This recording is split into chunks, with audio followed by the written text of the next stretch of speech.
Very often when we talk about grammar in a classroom, it's always one little piece of grammar at a time, and very often we never go back to that first piece we talked about, or if we do, it comes up as a side comment or maybe months later, weeks later. And it's hard for people to see that actually grammar describes a language which is a system where everything needs to work together. I think it would be great to have a grammar that lets us talk about words, how to put words together into constructions, how to put constructions together into sentences, and at the same time to be able to constantly review and incorporate all the information together at one time. Robert Allen actually devised that kind of a system, and that's the system that I'm sharing with you. This is the fourth video in this series. It's called What is the Predicate of a Sentence? And with this video, we're going to start to see the first steps in looking at how a language looks, at how English looks. So let's begin to answer what is the predicate of a sentence. The first thing we need to answer, though, is what is a sentence? We have to agree on our vocabulary. A sentence is a group of words we can change to a yes or no question. For example, dogs are popular pets in the U.S. Are dogs popular pets in the U.S.? It's a good yes or no question. It means it's a sentence. My neighbor will get a dog tomorrow. Will my neighbor get a dog tomorrow? Again, we have a good sentence because we were able to change it to a yes or no question. Next, we need to answer what is a shifter. And that was the topic of our third video. A shifter is a group of words that we can shift from the beginning of a sentence to the end, or from the end of a sentence to the beginning, and not change the meaning of the sentence.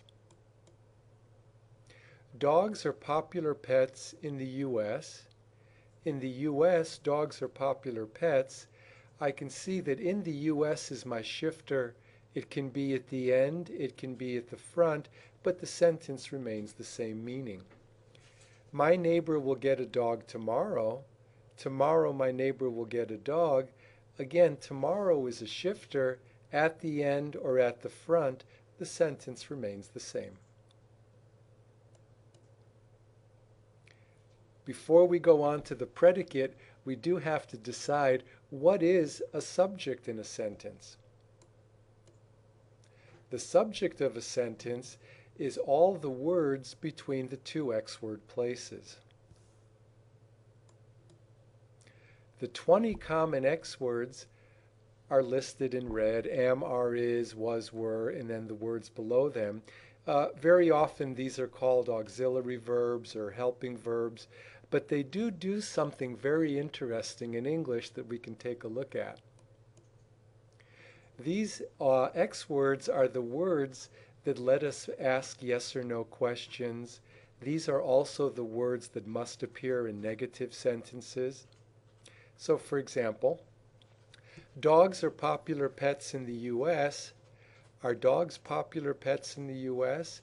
The X word are moves to the front to make a question, and between the two places where X can go in a sentence, for example, in the statement dogs are and the question are dogs, between those two places, the word or words is the subject, in this case, dogs.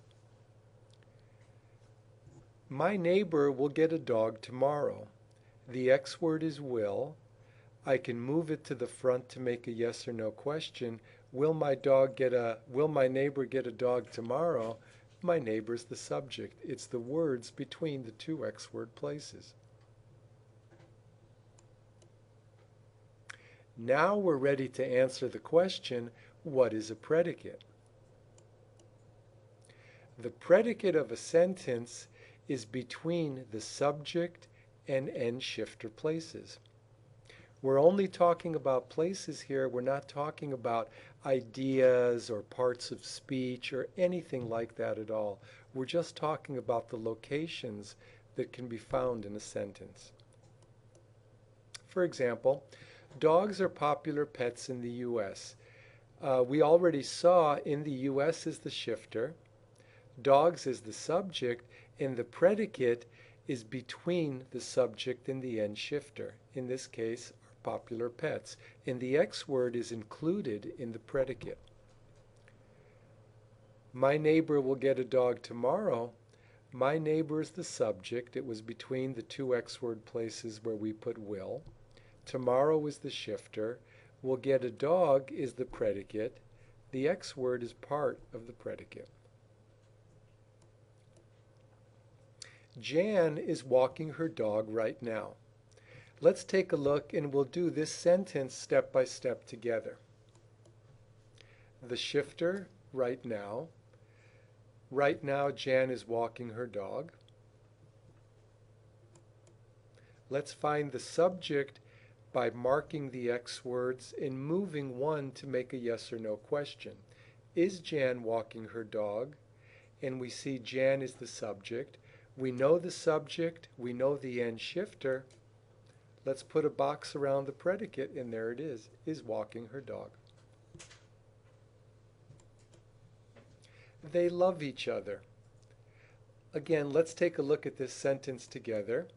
We take a look, and actually it's interesting, in this sentence, there's no front shifter, there's no end shifter, and we can say that the positions, these shifter places exist in the sentence, but in this sentence, both places are empty. So the next step is, let's find our subject. Also, I don't see the X word. So when I don't see an X word in a statement, I can always look for do, does, or did, because that's going to be one of the X words we need. In this case, it's do. They do not love each other. Every negative sentence must have an X word, so I can use do. Do they love each other? I can move the X word to make a yes or no question. The subject is they. It's between the two X word places.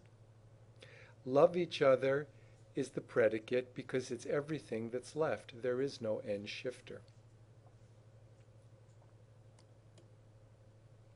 Now, this is kind of interesting, I hope for you, because it's an alternative way of looking at grammar, of talking about what sentences look like. And also, I think you can start to see that we may have begun by talking about shifters, but we can continue adding subjects to our discussion of shifters. We can add X words, we can add predicates, and so this becomes sort of a cumulative discussion where we don't forget about any part of the grammar, because all of this, the grand total of this, is the English language, and when we were describing the language, we really need to talk about it as a system and to show people how that system really fits together. This is the end of my videos talking about the places in a sentence, and actually the next step is really to talk about the constructions, the words that we put into sentences, and how they combine with each other to form the sentences and create the ideas that we want to express.